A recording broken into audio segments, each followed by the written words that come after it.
The dead man who sent me a love letter. The love letter arrived on my doorstep on the morning of February 14th, tucked inside a crisp white envelope. My name was handwritten in the same elegant cursive I used to admire, each stroke so familiar, so precise. My stomach twisted as I turned it over, tracing my fingers over the red wax seal pressed into the flap. It had been a year since Evan died. My fingers trembled as I peeled the envelope open. A faint scent of his cologne drifted out, the one he used to wear on our dates. The note inside was written in his handwriting, unmistakable. "Miss me? I can't wait to see you again tonight." My breath hitched. I felt my pulse pounding in my ears. My hands turned ice cold. I stared at the ink, fresh and dark, running my fingers over the paper, as if touching it would prove it wasn't real. It had to be someone's sick joke. I slammed the letter down and grabbed my phone, scrolling through my contacts. I dialed Mia, my best friend, the only person who would understand. She picked up on the third ring. "Hey, what's up?" I swallowed hard. "Someone left me a letter. From Evan." Silence. Then she sighed. "Look, I know today is hard for you, but you have to let him go." "I'm serious, Mia. It's in his handwriting. It even smells like him." My voice cracked.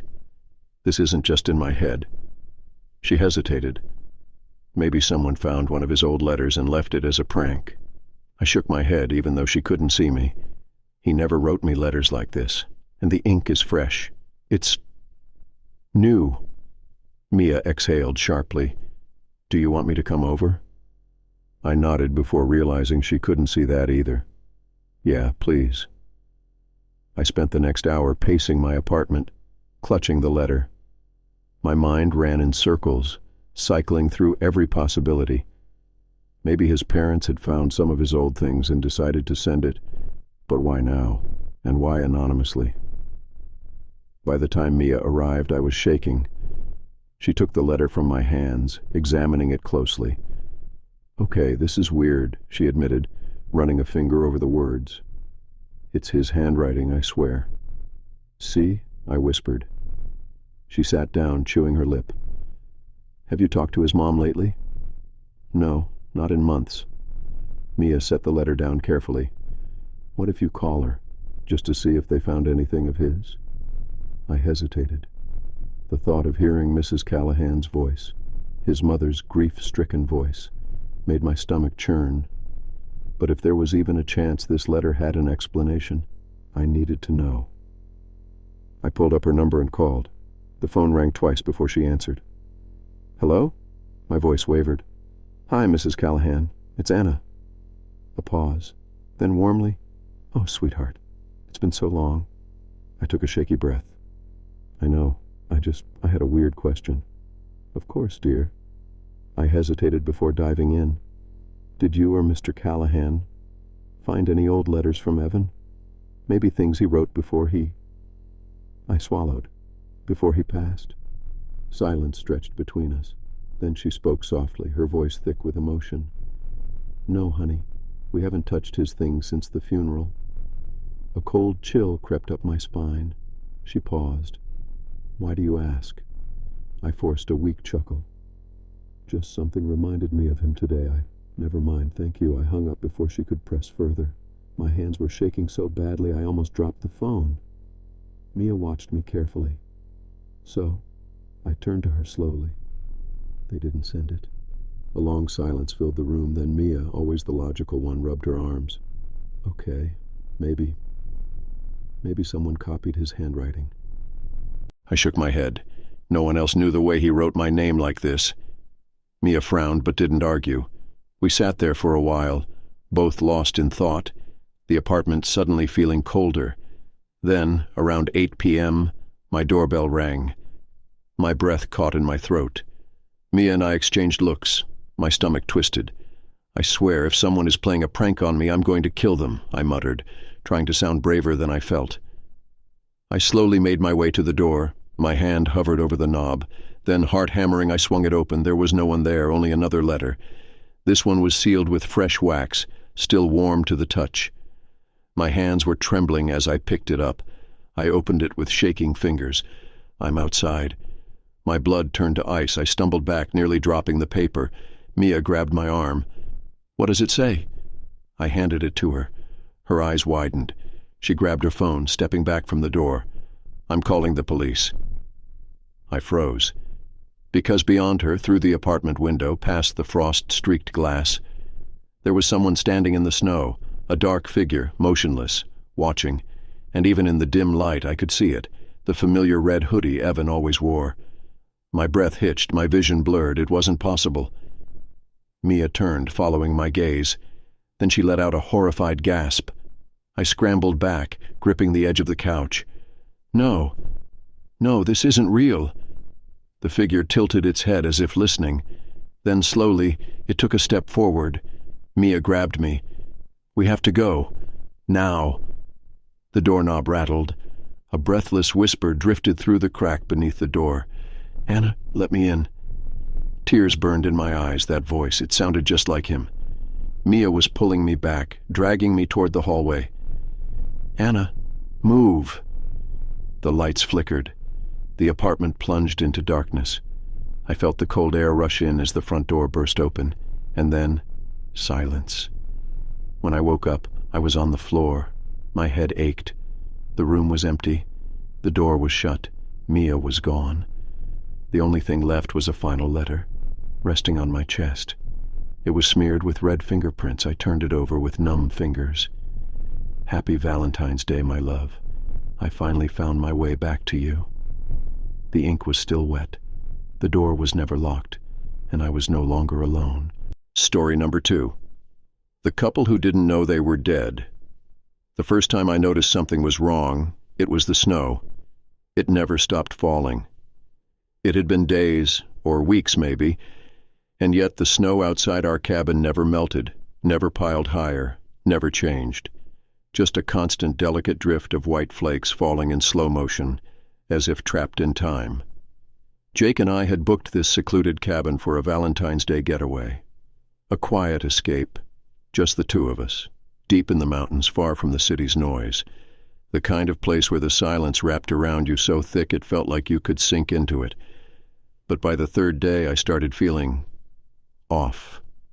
The air was too still, the cold never seemed to bite, and the cabin, something about it felt unfamiliar even though we'd been here for days. That night I woke up to the sound of knocking, slow, rhythmic, hollow. Jake stirred beside me, groggy. "What's that?" I turned to him, my pulse hammering. "I don't know." The knocking came again, louder this time. We climbed out of bed, our breath fogging in the air. It was freezing inside, even though we'd left the fireplace burning. I reached the door and hesitated. Something about this felt wrong. I pressed my ear against the wood. Silence. I swallowed hard and slowly unlatched the lock, pulling the door open an inch. Snow. Wind. Nothing else. I exhaled, relieved and uneasy at the same time. But as I turned to shut the door, my breath caught. Footprints.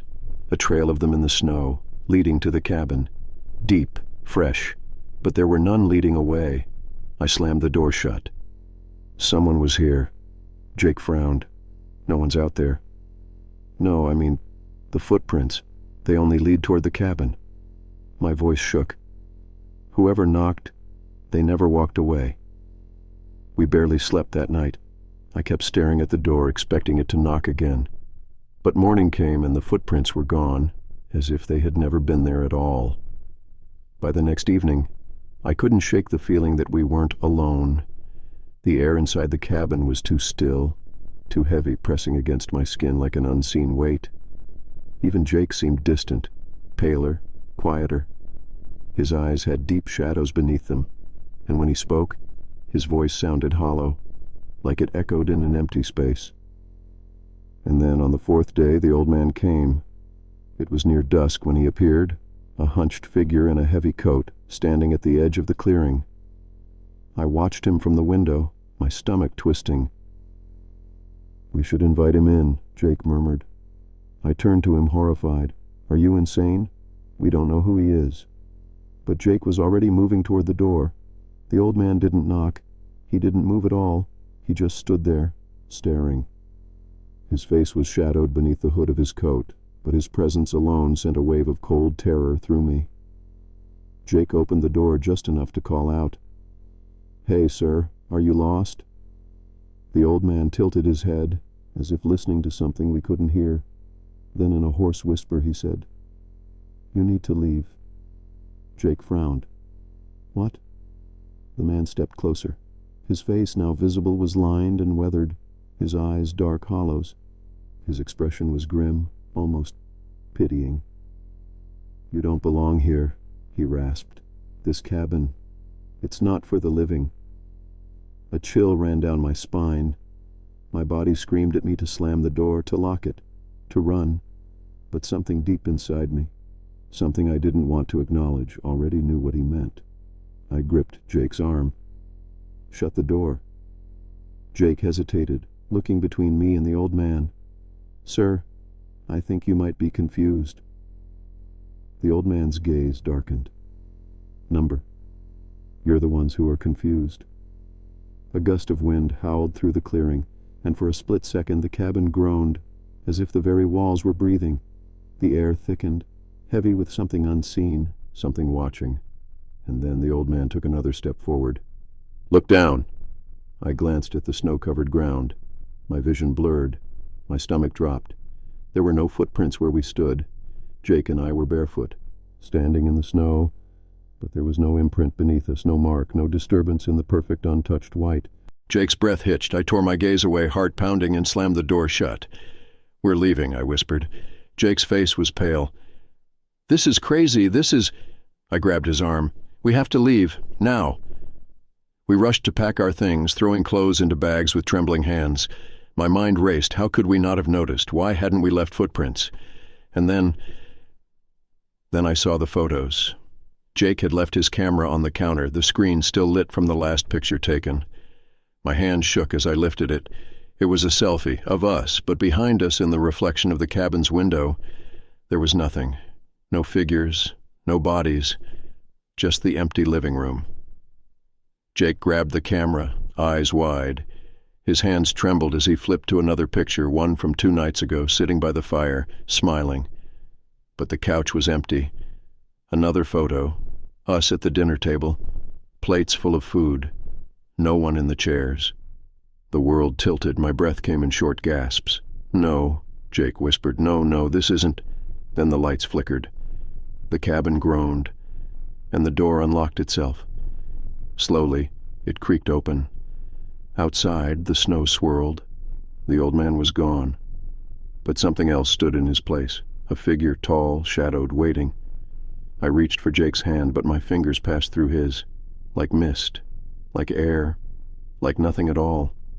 Jake turned to me, horror in his eyes. "Anna." His voice faded.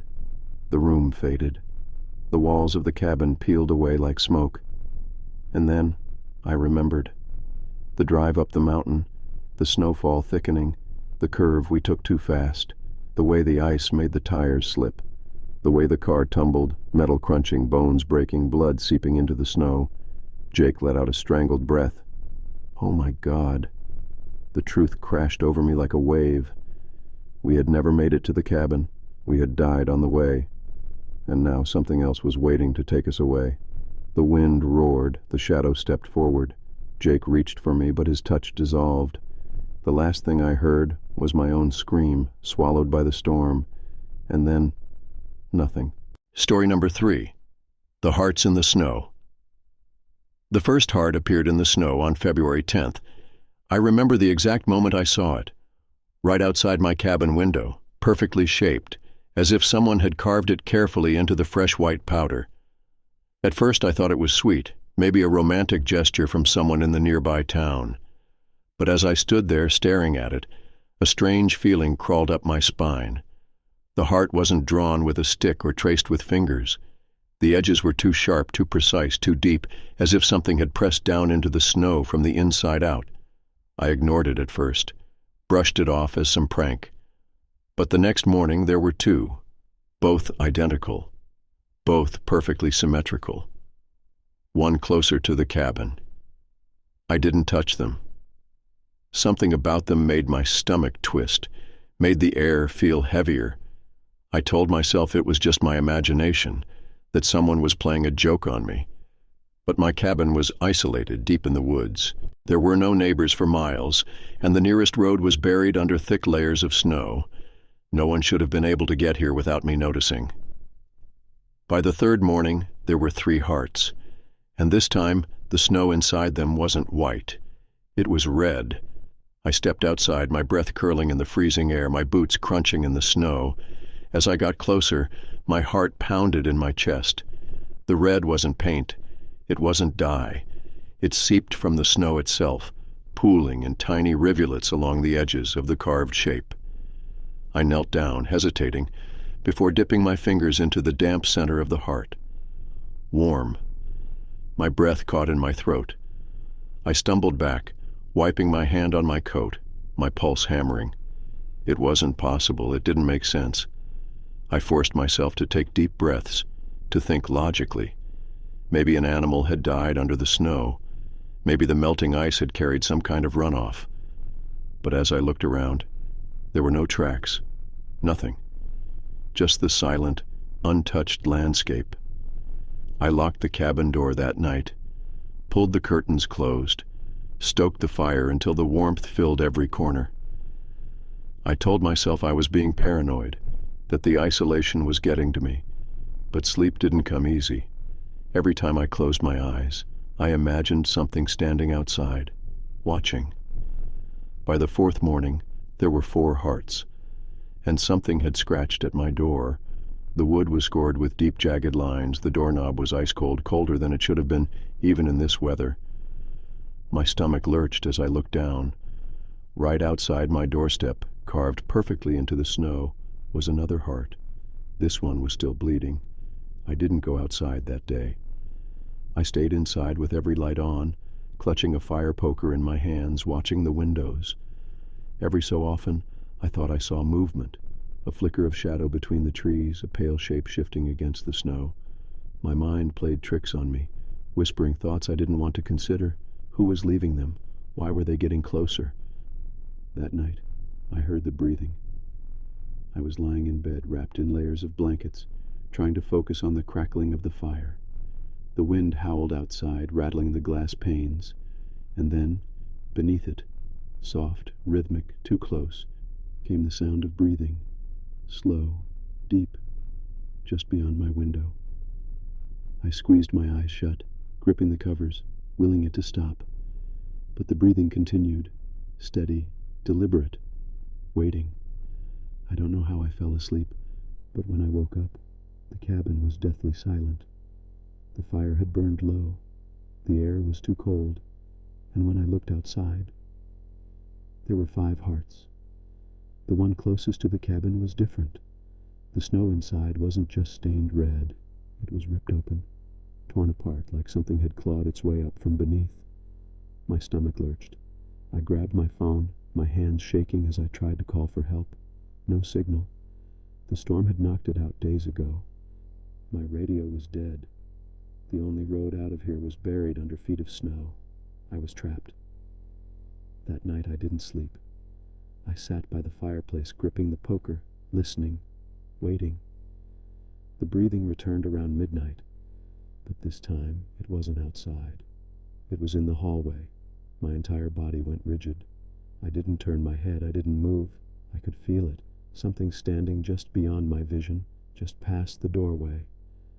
I don't know how long I sat there frozen. Minutes, hours.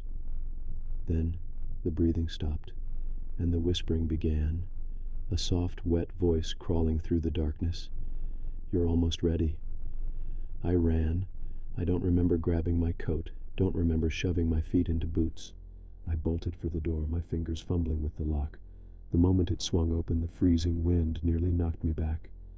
Snow blinded my vision, my breath coming in ragged gasps. I didn't stop running. The trees loomed around me, shadows stretching unnaturally long. The wind howled, but beneath it I could still hear them. Whispers, footsteps, the sound of something dragging itself through the snow. I ran until my lungs burned, until my legs threatened to give out. And then finally I saw it, the highway, a car, headlights cutting through the blizzard. I stumbled into the road, waving my arms, screaming for help.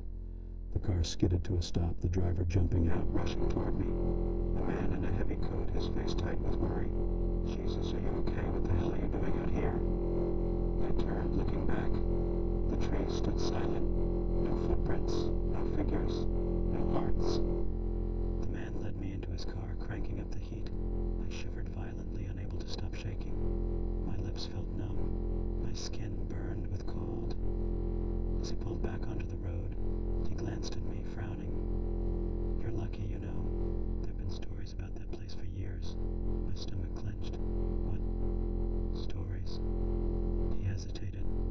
Then, in a quiet voice, he said, "They say if you stay too long, the snow marks you." My pulse pounded. "Marks you for what?" He didn't. Story number 4. My girlfriend isn't my girlfriend anymore. The first time I noticed something was wrong with Emily, it was a small thing, a flicker of something in her eyes that I couldn't quite place. We had been snowed in for 3 days, trapped in our cabin, the roads too dangerous to leave. At first it was cozy, just the two of us, curled up by the fire, drinking wine, playing old records. But by the third night, something about her felt off. She had always been soft-spoken, but now she was too quiet, her movements slow and deliberate, as if she was listening to something I couldn't hear. Her eyes lingered on me for too long, unblinking, like she was studying me. And then, at exactly 3:12 a.m., I woke up to find her standing over me. She didn't move, didn't speak, just stared. Her head was tilted at an unnatural angle, her lips curled into a small, strained smile. The fire had burned down to embers, casting flickering shadows across her face. My mouth went dry. "Emily?" I whispered. She blinked, slowly. Then, without answering, she turned and walked to the window. The movement was stiff, mechanical. She pressed her hand against the frozen glass and let out a slow breath, fogging it up. "You should go back to sleep," she said. Her voice was wrong.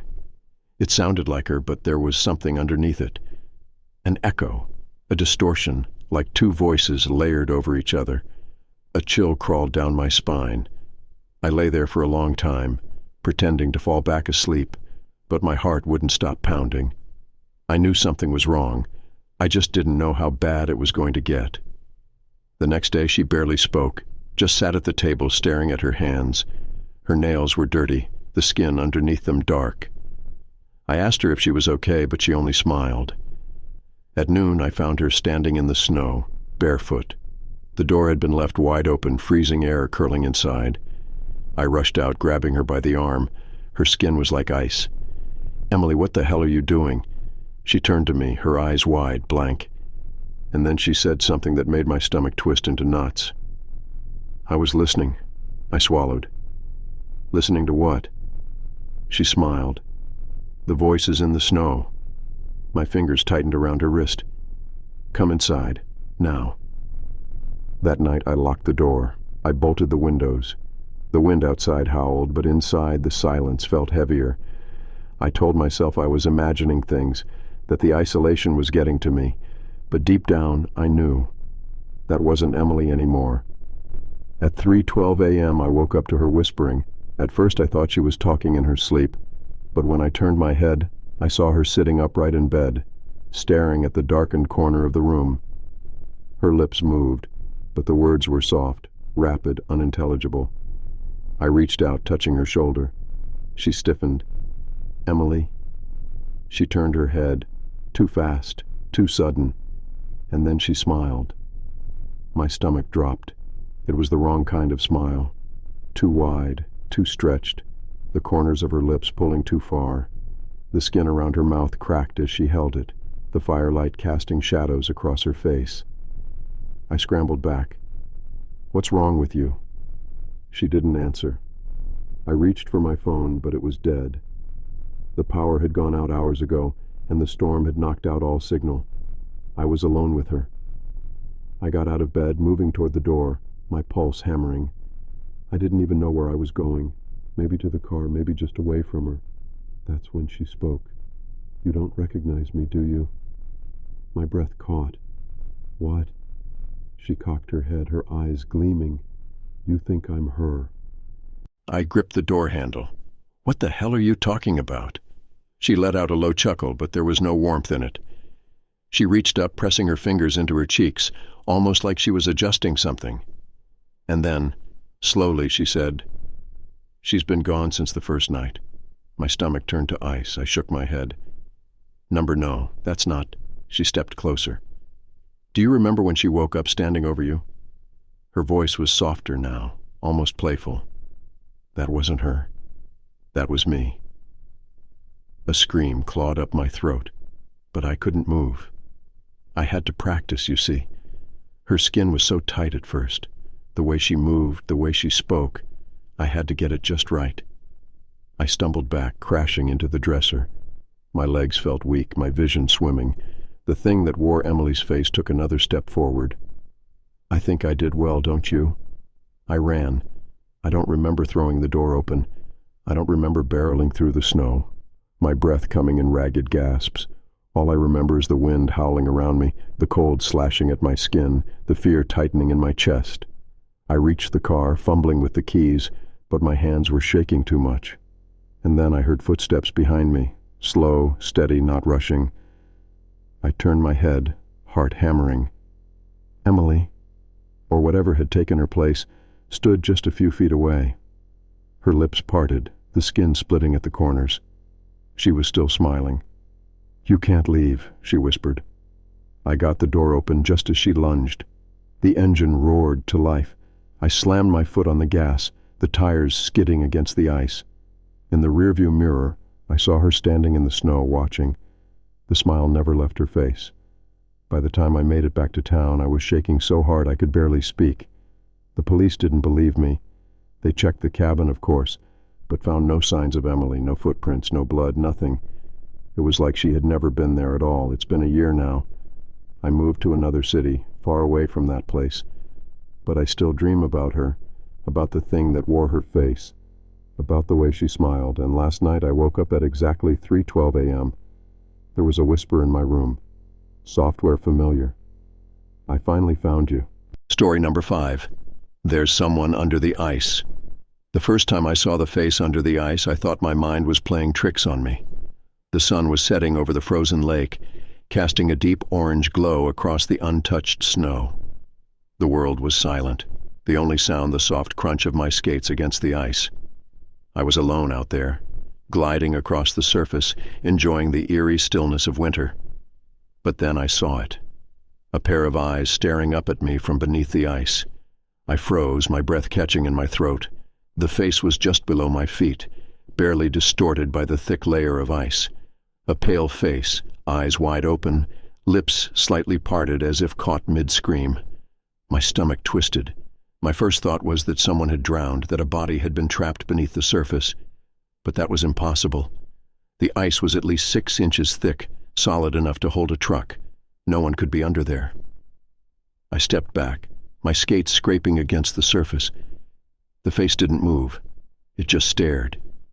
My heart hammered as I knelt down for a closer look. My breath fogged up the ice, and for a moment, the face disappeared behind the mist. But when it cleared, the eyes were still there, locked onto mine. And then, it blinked. I shot to my feet, nearly losing my balance. My body screamed at me to run, to get the hell off the ice, but I couldn't move. My legs felt locked in place, my breath short and ragged. Then I heard it. A faint, rhythmic tapping. It was coming from beneath the ice. I turned and skated as fast as I could.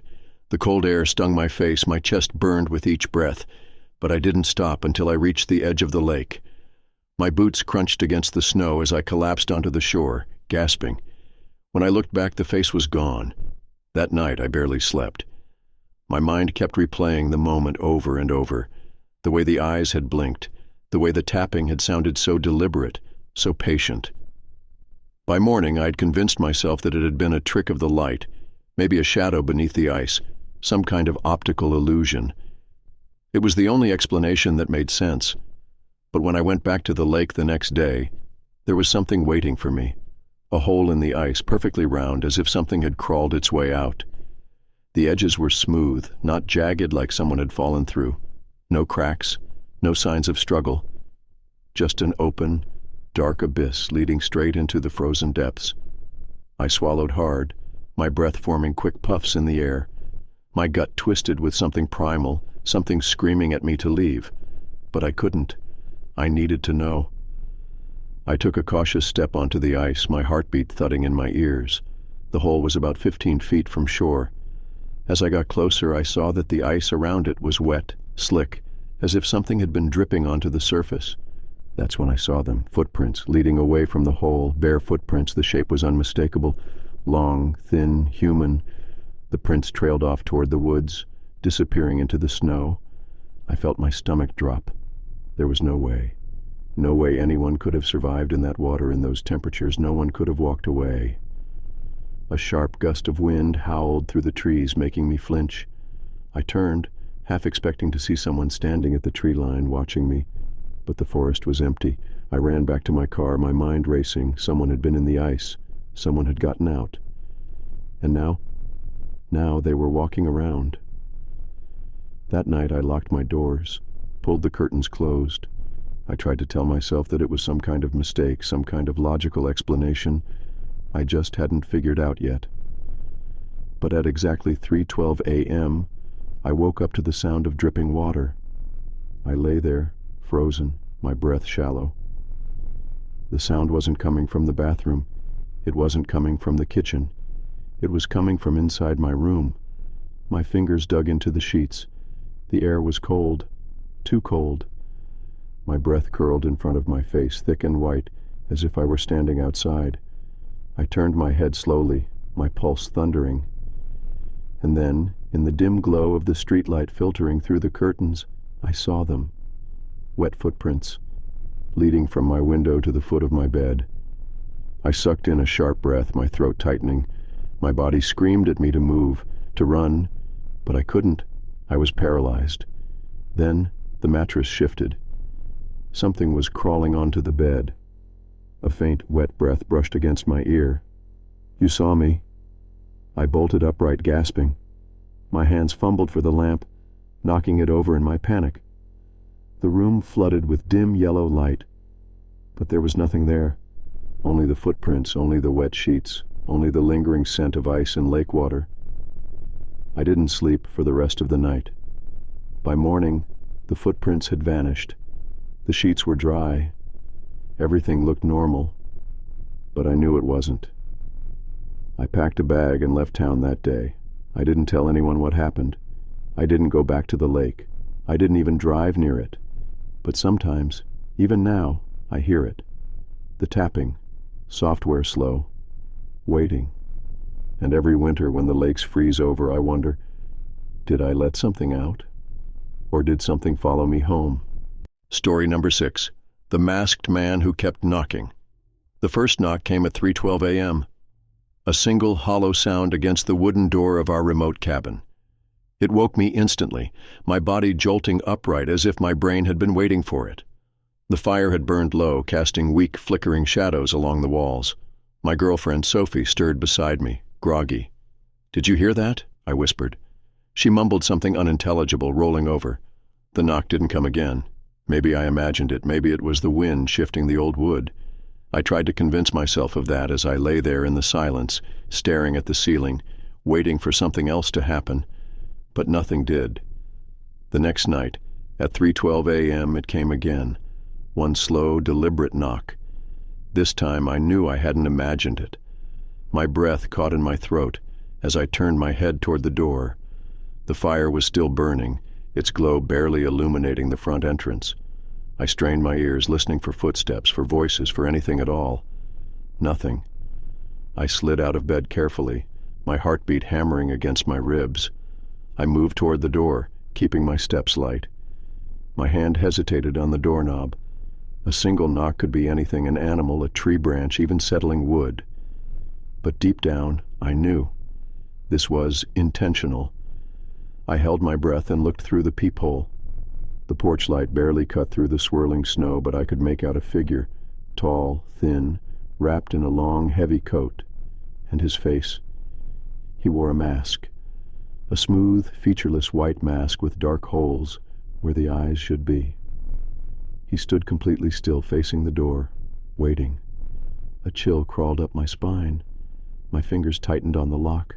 I didn't move, didn't speak. I just stood there, heart thudding so hard I could hear it in my ears. Then, as if he sensed me watching, he took a step back, slowly, deliberately, and then another.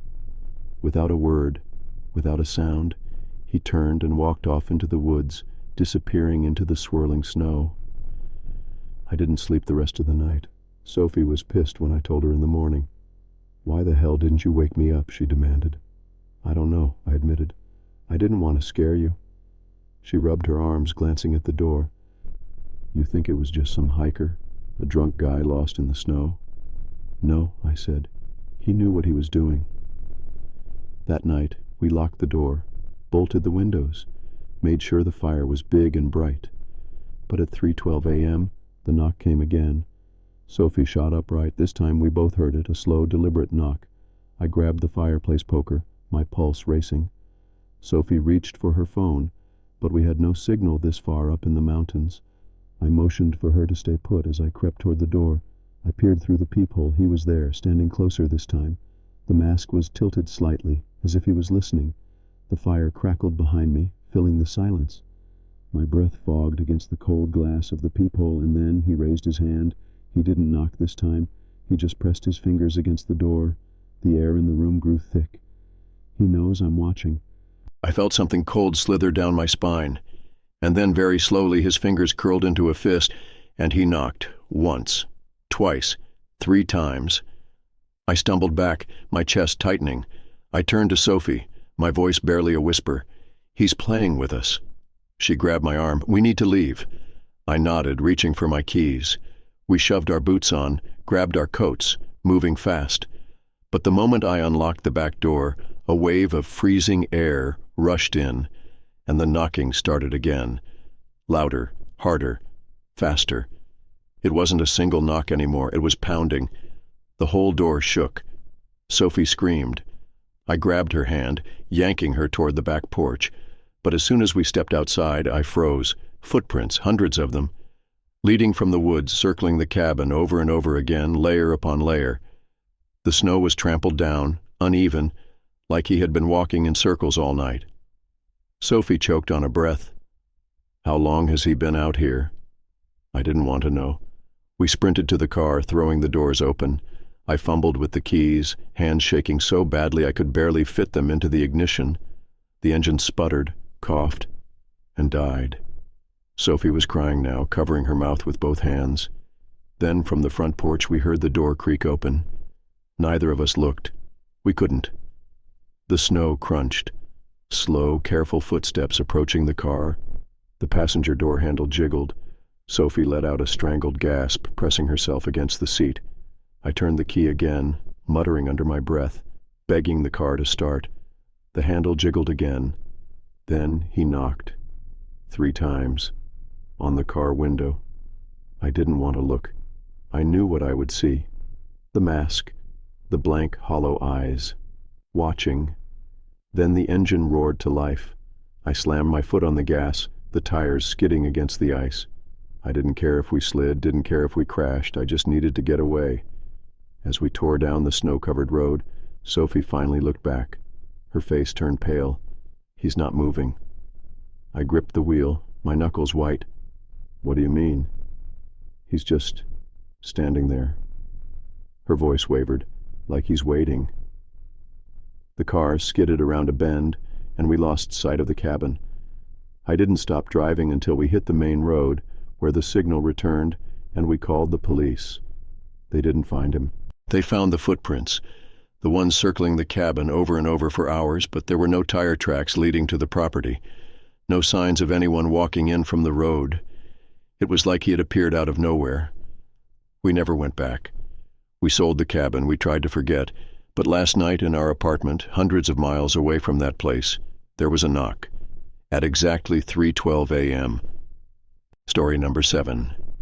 The Woman in the Wedding Dress. The first time I saw her, I thought she was just another trick of the snow. The storm had rolled in fast, thick flakes swallowing the road, turning the world into a blur of white. My girlfriend, Lisa, was gripping the wheel, her knuckles pale. We had planned a romantic getaway, a quiet weekend in a cabin tucked deep in the mountains. But now the road was nearly invisible, and we hadn't seen another car for miles. Then, out of nowhere, she appeared in the headlights. A woman, standing in the middle of the road. Lisa slammed the brakes, and the tires skidded over the ice, the car jerking violently before coming to a stop just feet away from her. My breath caught in my throat. She wasn't moving, just standing there barely illuminated by the headlights. She was wearing a wedding dress, not the crisp white of a new bride. No, this dress was old, tattered, filthy, stained with something dark. Her veil was torn, clinging to her tangled black hair. And her face was wrong, too pale, lips cracked, eyes wide, empty, staring at nothing. Lisa's voice came out in a whisper. "Do you think she—" Before she could finish, the woman's head snapped toward us. Lisa gasped. My stomach twisted into knots. The woman took a step forward, then another. The sound of crunching snow filled the silence. Lisa's breathing was ragged. "Number no, we need to go." She threw the car into reverse, but the wheels spun uselessly in the ice. The woman kept coming. Her bare feet barely sank into the snow. Then she stopped, just a few feet from Lisa's window. Her lips parted, and then in a voice so soft it barely carried through the glass, she whispered, "Where is my groom?" Lisa screamed. The engine finally caught, and we tore backward onto the road, nearly fishtailing into a ditch. The woman didn't move, didn't flinch. She just stood there watching us as we sped away. We didn't stop until we reached the cabin. By the time we stumbled inside, slamming the door shut, locking it behind us, my heart was still pounding. Lisa was shaking. Neither of us spoke for a long time. Finally, she broke the silence. "Did you see her feet?" I swallowed hard. Yeah. They hadn't been touching the ground. The storm raged on outside.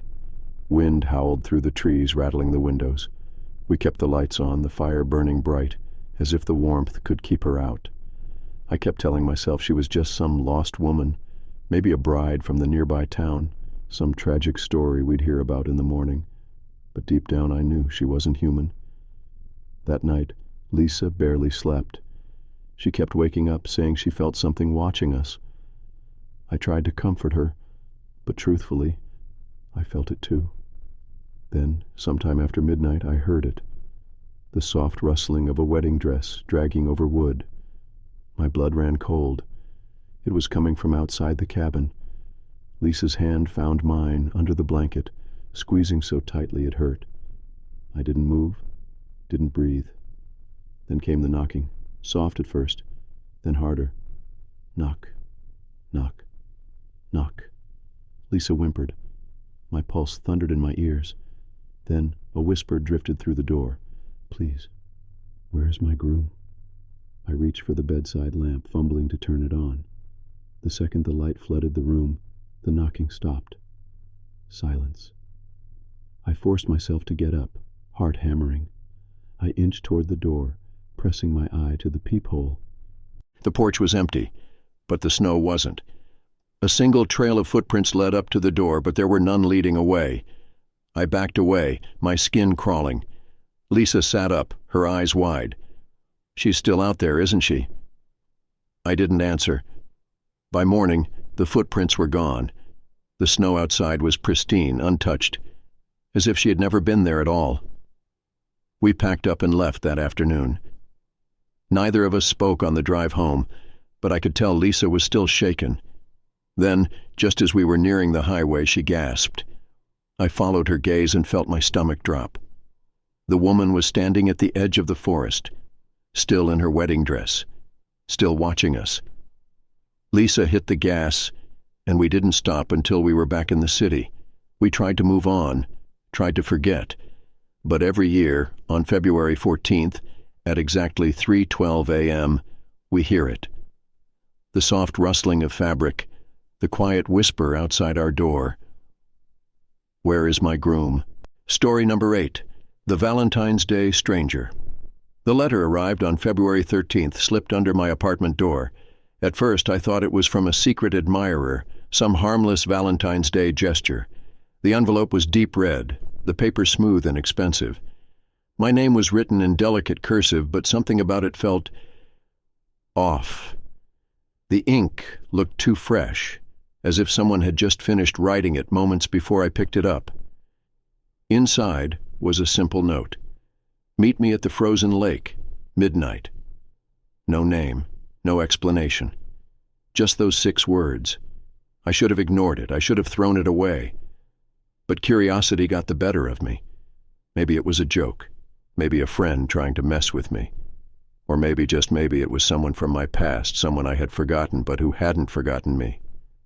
By the time the sun had set, the idea of going had burrowed deep into my mind. Against my better judgment, I grabbed my coat, wrapped a scarf around my neck, and stepped out into the freezing night. The lake was only a 15-minute walk from my apartment, a quiet stretch of ice surrounded by skeletal trees. It was nearly deserted when I arrived. Only a single street lamp flickered near the edge, casting long shadows across the snow. The wind howled through the branches, but aside from that, it was silent. Too silent. I checked my phone. 11:58 p.m. The ice reflected the dim glow of the lamp. It stretched out endlessly, smooth and untouched. No one else was here. Then, at exactly midnight, I heard it. Footsteps, crunching softly in the snow behind me. I turned quickly, my heart lurching. A figure stood at the edge of the trees, tall, motionless, watching me. They were wearing all black, long coat, dark gloves, a scarf wrapped around their face. But what unsettled me the most was the way they stood. Completely still, head slightly tilted like they were studying me. I swallowed hard. "Who are you?" My voice came out more uncertain than I wanted. The figure didn't respond. They just lifted a gloved hand and pointed toward the lake. A chill slithered down my spine. Something in me screamed, "Don't turn around," but my body betrayed me. Slowly, I turned my head toward the ice. There, standing on the frozen lake, was another figure. This one was different. This one was wearing my face. I staggered back, my breath catching in my throat. The person, the thing, on the ice was identical to me. Same height, same clothes, same terrified expression. It lifted its hand and waved. I stumbled backward, my pulse thundering. What the hell is this? The figure in the coat didn't move, didn't speak. They just watched. I turned back toward the lake, but the thing that looked like me was gone. The ice was empty. The silence pressed against my ears, thick and suffocating. A whisper broke it. "I knew you would come." I whipped around. The stranger was closer now. I hadn't heard them move. Their voice was smooth, eerily calm, familiar. My own voice. A wave of nausea rolled through me. "Who are you?" I choked out. The figure took another step forward. The dim light flickered, and for the first time I saw it. A glimpse of their face beneath the scarf. It was me, pale, hollow-eyed, lips twisted into something between a grin and a grimace. "Run," the stranger whispered. I didn't need to be told twice. I turned and bolted. The wind howled behind me, carrying voices I couldn't understand. The snow beneath my feet felt endless, stretching longer than it should have. My lungs burned, my legs screamed, but I didn't stop. By the time I reached my apartment, I slammed the door behind me, gasping for breath. My hands were shaking so badly I could barely turn the lock. I backed away, pressing myself against the wall, my chest rising and falling in frantic bursts. The silence in my apartment was deafening. Then, a knock, software deliberate. I forced myself to move, inching toward the peephole, my stomach twisting into knots. My breath hitched. There, standing on the other side of the door, was me. Not just a reflection, not a hallucination. Another me. Staring, smiling, and in their hand they held a red envelope. I stumbled back, my head spinning. I squeezed my eyes shut, willing it all to disappear. But when I opened them again, the door was wide open, and the stranger was inside. I don't remember what happened next. I don't remember how long I screamed, but when I woke up, I was lying in bed. Sunlight streamed through the window. The nightmare was over. Except there was a red envelope on my nightstand. Inside was a single note. See you next Valentine's Day. Story number 9. A dozen roses, a dozen graves. The roses arrived on my doorstep early in the morning on February 14th, bundled in black ribbon, their deep red petals almost too perfect. A single white card was tucked between them, the ink written in smooth, careful strokes. For you, my love. 12 roses for 12 perfect years. I stood there for a long moment, the cold air creeping under my skin. I hadn't been in a relationship for over a year. My last boyfriend, Daniel, had disappeared, vanished without a trace exactly 1 year ago today. My fingers trembled as I turned the card over, hoping for a name, anything to explain who had sent them. But there was nothing, just those words, 12 years. I counted back in my mind. I had been in relationships, sure, but none that lasted 12 years. Something about the message felt wrong, like it wasn't written for me at all. I brought the roses inside, setting them on my kitchen counter. They smelled strong, almost too strong, the scent filling the entire apartment. The more I stared at them, the more uneasy I felt. And then, as I turned away, I saw it. A single drop of blood sliding down one of the stems. I gasped, jerking back. My mind scrambled for an explanation. Maybe a thorn had pricked my finger. Maybe it was some kind of dye. But when I grabbed a paper towel to wipe it away, the red stain smeared, thick and dark, soaking into the fabric. My stomach twisted. This wasn't normal. I grabbed my phone, meaning to text my best friend Mia, but before I could, a notification popped up, a news alert. I tapped it with shaking fingers. 12 bodies found in the woods outside town. My breath caught. The words swam in my vision. 12, the same number as the roses. A cold, creeping dread settled over me. I skimmed the article, my pulse hammering. The bodies had been arranged in a perfect circle, each one holding a single red rose. The police had no leads, no suspects. The bodies were barely recognizable. The only clue was a single note found at the scene. For you, my love. 12 roses for 12 perfect years. I dropped my phone. My stomach turned violently, and I ran to the sink, gagging. My head spun. This wasn't a coincidence.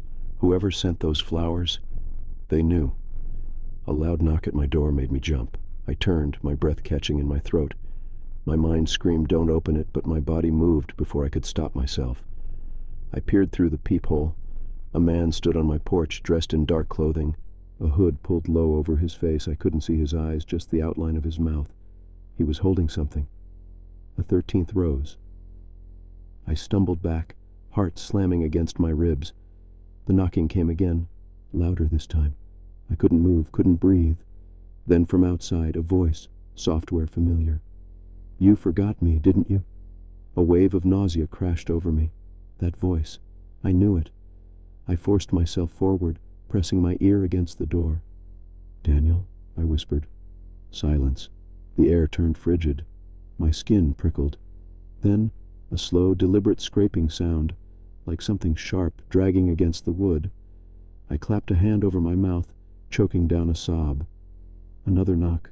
"Let me in." I backed away, shaking my head, tears burning my eyes. This wasn't real. This wasn't happening. Then, from the other side of the door, a whisper. "You were supposed to be the 13th. The words hit me like ice water. My knees buckled. I scrambled for my phone, my fingers shaking so badly I could barely type. I dialed 911, ringing, then static. A sharp burst of noise like a distant scream, then silence. I pulled the phone away from my ear, my breath coming in ragged gasps. The call had ended. The signal was dead. Another knock.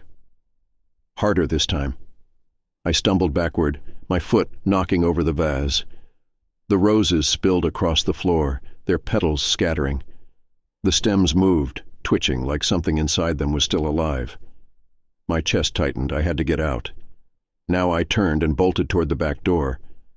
The handle was ice cold under my fingers. I yanked it open, stumbling into the snow, my breath fogging in the night air. The street was empty, silent. I ran. My boots crunched against the snow, my breath burning in my lungs. I didn't stop, didn't look back. But then, a shadow moved at the end of the street. I skidded to a stop, my pulse thundering. A figure stood beneath the streetlight, tall, still, waiting. In their hand, a single red rose. The wind howled around me. My body screamed at me to run, but I couldn't. My legs wouldn't move. The figure took a step forward. I took one back. They took another step. I turned and ran. I don't remember getting into my car. Don't remember how I got the keys into the ignition. All I remember is speeding through the icy streets, my hands shaking, my vision swimming with panic. By the time I reached Mia's house, I was sobbing. She pulled me inside, wrapping me in a blanket, her face twisted with concern. What happened? I couldn't speak, could barely breathe. I just thrust my phone toward her, the news article still open. She scanned it, her expression darkening. Then, slowly, she looked up at me. "That note, the one left at the crime scene," she said. "It's exactly the same as the one that came with your roses." I nodded. Mia swallowed. "Then how did the killer leave it before you got yours?" The room spun. I looked down at my hands, at the 13th rose still clutched between my fingers. And then, from outside, a knock. Story number 10. The thing that took my boyfriend's place. It happened on the coldest night of the year. The snowstorm had trapped us in the cabin, and the wind outside howled like a wounded animal. We had been here for 3 days already, cut off from the world, waiting for the roads to clear. The power had flickered twice, but the fireplace kept us warm. Then, around midnight, Ethan got up to get more firewood. "I won't be long," he said, pulling on his boots. I watched him disappear into the storm, his figure swallowed by the swirling snow. The wind slammed the door shut behind him, and just like that I was alone. 5 minutes passed, then 10. I checked my phone, but the signal was still dead. I told myself he was fine, that he had just gone around to the back where we kept extra logs, but as the clock crept toward 20 minutes, something in my gut twisted. I wrapped a blanket around my shoulders and went to the window. The porch light barely reached the tree line, but beyond that there was only darkness. The snow-covered ground was untouched, no footprints leading back to the cabin. A heavy knock rattled the door. I jumped. My breath hitched in my throat. Ethan. It had to be Ethan. I hurried to the door, yanking it open. He stood there, covered in snow, his face pale from the cold. But something was off. His stance was stiff, unnatural, like he was trying too hard to stand like a person. His breath didn't fog in the freezing air. "You were gone for a while," I said, my voice shaking. He smiled, but the expression didn't reach his eyes. "Got a little lost," he said. His voice sounded wrong, flat, like an echo of itself. I stepped aside to let him in. He walked past me, moving too slowly, as if testing the way his body worked. I tried to shake the feeling creeping up my spine. It was just the isolation getting to me. I told myself I was being paranoid. But then I noticed something, his boots. They were dry. I looked at the door, then back at him. Snow still clung to his jacket, but his boots, the ones he had just walked through a blizzard in, were completely dry. My throat tightened. "Ethan, are you okay?" He turned to me, tilting his head a fraction too far. "Of course," he said, smiling again. That wrong smile. "I'm just tired." The fire crackled behind me, filling the silence. Then he said something that made my stomach drop. "Come sit with me. By the fire. Not our fire. Not let's warm up. Come sit with me by the fire." Something about the way he said it, the slight hesitation, the careful choice of words, sent a bolt of fear through me. I forced a smile. "I'm going to grab some water first," I said, backing toward the kitchen. I kept my eyes on him as I moved. His head twitched slightly, as if adjusting, as if getting comfortable in its skin. I turned the corner into the kitchen and pressed my back against the counter, trying to steady my breathing. I needed to think, needed to be rational. Then I saw them, boot prints. A trail of wet, heavy prints leading from the back door to the living room, leading inside. My breath stopped. The back door was still locked, had been locked all night. The only way Ethan could have come in was through the front. I swallowed the scream rising in my throat. Whoever, whatever, was in the living room. It wasn't Ethan. I forced myself to look back around the corner. He was sitting by the fire now, hands stretched out toward the flames. His fingers twitched slightly like he was testing them, like he wasn't used to them. I had to get out. Now. I crept toward the front door, moving as silently as I could. My hands shook as I reached for the lock. Then, "Ella?" His voice came from right behind me. I froze. Slowly I turned my head. He was too close, his face inches from mine. His eyes, Ethan's eyes, were wrong. The irises too dark, the pupils too large, like something wearing his skin but not quite fitting into it. My body locked up, every instinct screaming to run. His head tilted, a slow, mechanical movement. "Where are you going?" I forced my voice to stay calm. "Nowhere. Just needed some air." His smile widened, but the expression was stretched, too forced. "You don't need air," he said. And then, without blinking, he whispered, "You should sit with me by the fire." My body reacted before my mind did. I grabbed the closest object, a lamp, and smashed it into his face. He didn't scream, didn't stumble. He just twitched, his head snapping unnaturally to the side before slowly realigning. The light from the broken lamp flickered, casting long shadows against the walls. I didn't wait. I tore the door open and ran. The cold air hit me like a punch to the chest, my breath coming in ragged gasps. I didn't look back, didn't stop. The snow blurred beneath my feet as I sprinted toward the trees. Then I heard it, the cabin door creaking open and the sound of bare feet crunching in the snow. I ran harder. Branches tore at my skin, the icy wind burning my lungs. My legs screamed for me to stop, but I didn't. I couldn't.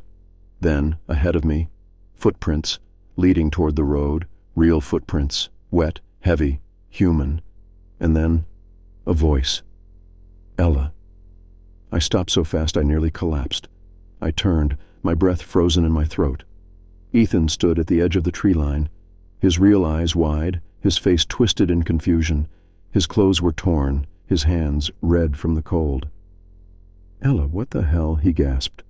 "I got lost in the storm. I couldn't speak, couldn't move, because behind him, standing just at the edge of the cabin's porch, was the thing wearing his face, smiling, watching, waiting. Then, as the wind howled through the trees, it slowly stepped back into the cabin and shut the door. Story number 11. My Valentine is in the walls. The first time I heard the whispers, I thought it was the wind slipping through the cracks in the old apartment walls. It had been a brutal winter, the kind where the cold seeped into your bones no matter how many layers you wore. The heating barely worked, and the pipes groaned like something alive. I told myself that was all it was. Just the building settling, just the wind outside. But then, on February 1st, I woke up to the sound of breathing. It was faint but steady, not mine, not something mechanical, something else. I lay there in the dark, heart pounding, trying to convince myself I was imagining it. But the longer I listened, the more certain I became. The breathing wasn't coming from outside, it wasn't even coming from inside my room. It was coming from inside the walls. The next morning I called my landlord, told him there were noises, maybe an animal trapped in the walls. He barely listened, muttered something about old buildings making old sounds, and hung up. I tried to ignore it, but every night it got worse. The whispers started a week later. At first they were soft, unintelligible, just a faint rustling behind the drywall. But as the days passed, I started hearing words. "I see you. You're beautiful when you sleep. Soon." I stopped sleeping. Every night I sat up in bed, heart racing, waiting. The walls weren't thick. If it was a neighbor playing some cruel prank, I should have been able to hear them during the day. But the whispers only came at night. By February 10th, I had convinced myself I was losing my mind. Sleep deprivation, stress, paranoia, I blamed it all, until I found the hole. It was behind my dresser, a tiny crack in the drywall, barely noticeable. But when I leaned close, pressing my ear against it, I heard something breathing on the other side. My stomach twisted, my fingers trembled as I reached out, scraping at the crack, widening it just enough to see through. At first there was only darkness. Then an eye opened, watching me. I stumbled back, slamming into my bed. A scream caught in my throat. The eye didn't blink. It just stared, unblinking, like it had been waiting for me to notice. I scrambled for my phone, my hands shaking so hard I could barely type. I called the police, tried to explain through gasping breaths. By the time they arrived, the hole was gone. The wall was smooth, untouched. No cracks, no damage. They checked the apartment, found nothing. They left with pitying looks, probably convinced I was insane. That night the whispering returned. I knew you'd see me. They won't believe you. Don't worry, I'll come to you soon. I shoved a chair against the door, left every light on. Sleep wasn't an option. But as I sat there, my eyes burning from exhaustion, I noticed something new. A smell. Faint. Rotten. Like something old. Something decayed. It was coming from the walls. By February 13th, I knew I had to leave. I started packing, stuffing clothes into my suitcase, my breath coming fast and uneven. But as I reached for my phone, the whispering came again. Not from the walls, from inside the room. Why are you leaving? Don't you love me? I spun around, my vision swimming. There was no one there, and yet the closet door creaked open. A shadow shifted inside. A figure. Something stepped out. It was tall, too thin, its skin stretched too tight over its bones. Its face, oh God, its face was smiling, too wide. Its teeth were small and sharp, rows of them like a shark's. My breath caught. My body screamed at me to run, but I couldn't move. It took a step closer, then another. I've been waiting for so long. The smell was overwhelming now, thick and wet, like old flowers left to rot. Its hands, long, thin fingers, tipped with nails too sharp to be human, reached toward me. You're my Valentine. I don't remember screaming. I don't remember running. But somehow I made it to the door. My hands fumbled with the lock, my breath coming in ragged gasps. I yanked it open and stumbled into the hallway. When I turned back, the room was empty. The lights flickered, the air was still, and the whisper came one last time from inside the walls. Next year, my love. I never went back. I moved cities, changed numbers, cut ties with everyone who knew where I had lived, but every Valentine's Day, no matter where I go, I still hear it, the whisper, software waiting. I'll find you again. If you made it this far, congratulations. You survived. For now. But tell me, have you ever experienced something truly terrifying? Share your horror stories in the comments below. And if you enjoyed this chilling ride, don't forget to like this video, subscribe to the channel, and hit the bell icon so you never miss a new nightmare. Also check out the videos appearing on your screen for more spine-tingling tales. Stay safe and sleep with the lights on.